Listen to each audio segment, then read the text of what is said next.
اہم ڈیولپمنٹ یہ ہوئی ہے کہ جناب عمران احمد خان نیازی ولد اکرام اللہ خان نیازی حال میں ڈیلا جیل جو ہیں ان کے اوپر فرد جرم عائد ہو گئی ہے جی ایچ کیو حملہ کیس کے حوالے سے، اور اس فرد جرم کے عائد ہونے کے بعد عمران پر یہ پہلا ایسا مقدمہ ہے جس میں باقاعدہ طور پر خان صاحب کے اوپر فرد جرم عائد ہوئی ہے جو 9 مئی کے مقدمات ہیں نا ان میں، اس میں 143 ٹوٹل لوگ ہیں جو نامزد ہیں، اور کوئی 100 کے قریب کے اوپر یہ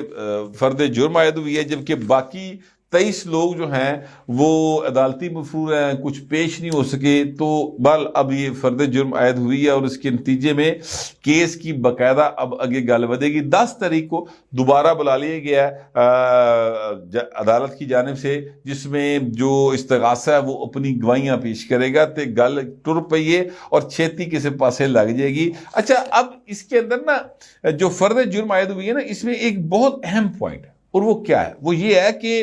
عمران خان صاحب کے اوپر الزام جو آیا وہ یہ آیا کہ انہوں نے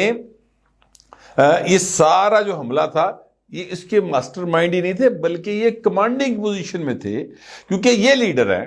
اور یہ لیڈر ہونے کی وجہ سے انہوں نے جو بات کہی گئی تھی اس بات کو پورے کا پورا لوگوں نے اس پر عمل کیا، لہذا انہاں دی جیڑی نا مطلب فتنہ فساد علی جیڑی پوزیشن ہے وہ بڑی کرسٹل کلیئر ہے۔ ویسے لاہور کی عدالت کے اندر بھی ایک اسی طرح کے 7-8 کیسز تھے، اور ان کیسز میں ان کی ضمانتیں اپلائی ہوئی تھی جن کو ریجیکٹ کر دیا گیا، اور وہاں پر جو استغاثہ نے اپنا کیس پیش کیا تھا ضمانتوں کے حوالے سے، ٹرائل کے حوالے سے بھی کام نہیں شروع ہوا تھے، ضمانتوں کے حوالے سے ہوا تھا، اس میں انہوں نے کہا جی ہمارے پاس 50 کے سے زیادہ ایسے گواہ موجود ہیں جنہوں نے عمران خان کو 7 مئی کو واقعہ ہو رہا ہے، 7 مئی نو انہوں نے ویکھیا سنیا، باقاعدہ عمران خان دے نال انہوں نے میٹنگاں موجود سن جنہوں نے عمران خان دی وچ عمران نے ڈائریکشنز دی